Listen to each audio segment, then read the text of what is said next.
नारायणं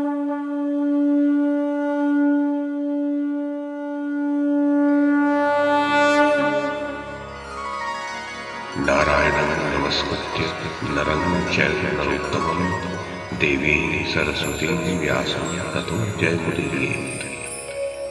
ओम नमो भगवते वासुदेवाय, ओम नमः पितामहाय, ओम नमः प्रजापतिभ्यः, ओम नमः कृष्णद्वैपायनाय, ओम नमः सर्वविघ्नविनायकेभ्यः।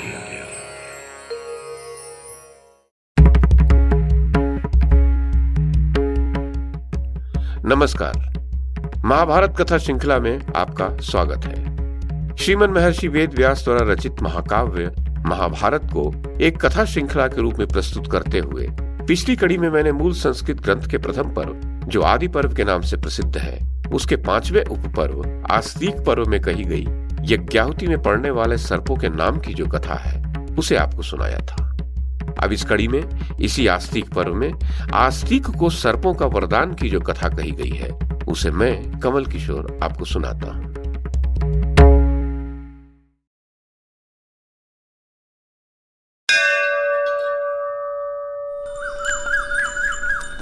उग्र शिवाजी कहते हैं, शौनक, सर्प सत्र से बचे हुए जो नाग मोह रहित हो उस समय वासुकी नाग के यहाँ उपस्थित थे, वे सब आस्तिक के मुख से उस यज्ञ के बंद होने का समाचार सुनकर बड़े प्रसन्न हुए।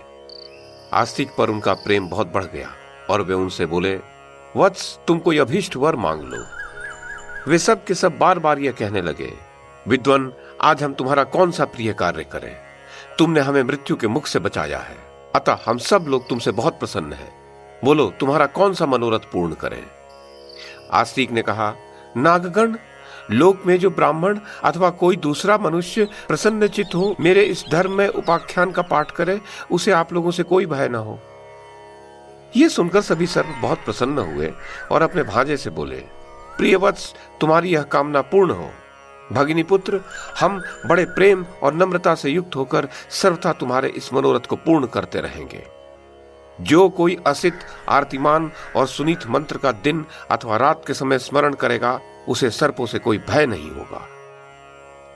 दर्शकों को मैं वो मंत्र बता दूं, यो जरत्कारुणा जातो जरत्कारो महायशा आस्तिकः सर्प सत्रे वह पन्नगान योभ्य रक्षिता तंग स्मरं तंग महाभागा न मांग हिंसी तुमर्हथा सर्पाप सर्प भद्रं ते गच्छ सर्प महाविश जन्मेजयस्य यज्ञान्ते आस्तिक वचनं स्मर आस्तिकस्य वचः श्रुत्वा यह सर्पो न निवर्तते शतधा भिद्यते मूर्धिरं शींश वृक्ष फलं यथा।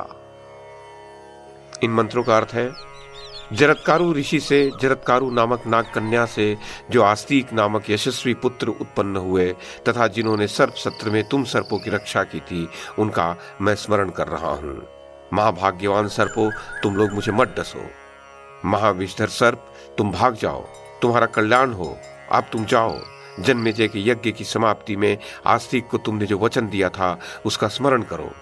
जो सर्प आस्तिक के वचन की शपथ सुनकर भी नहीं लौटेगा, उसके फन के शीशम के फल के समान सैकड़ों टुकड़े हो जाएंगे। उग्र शिवाजी कहते हैं, विप्रवर शौनक, उस समय वहां आए हुए प्रधान नागराजों के इस प्रकार कहने पर महात्मा आस्तिक को बड़ी प्रसन्नता हुई। तदनंतर उन्होंने वहां से चले जाने का विचार किया। इस प्रकार सर्प सत्र से नागों का उद्धार करके द्विजश्रेष्ठ धर्मात्मा आस्तिक ने विवाह करके पुत्र पौत्र आदि उत्पन्न किए और समय आने पर अर्थात प्रारब्ध शेष होने पर मोक्ष प्राप्त कर लिया।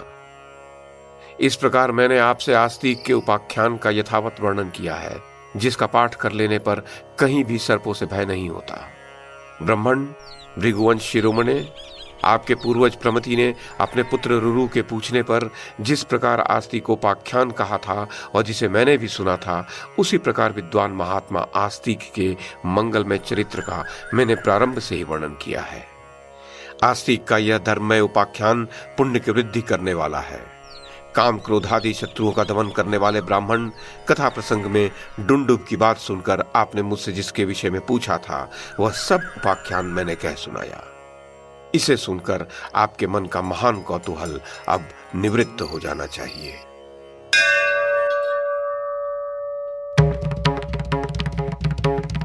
तो ये थी आदि पर्व के 5वें उपपर्व अर्थात आस्तिक पर्व में कही गई आस्तिक को सर्पों का वरदान की कथा। इस कथा के साथ ही आस्तिक पर्व समाप्त होता है।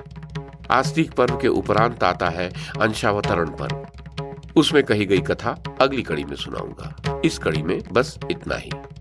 YouTube के माध्यम से महाभारत की कथा को एक श्रृंखला के रूप में प्रस्तुत करने का हमारा यह प्रयास यदि आपको सराहनीय लगा हो तो कृपया इस कड़ी को लाइक और शेयर करें, चैनल को सब्सक्राइब करें और बेल आइकन को दबाएं। साथ में अन्य लोगों को भी देखने के लिए प्रेरित करें। धन्यवाद और नमस्कार।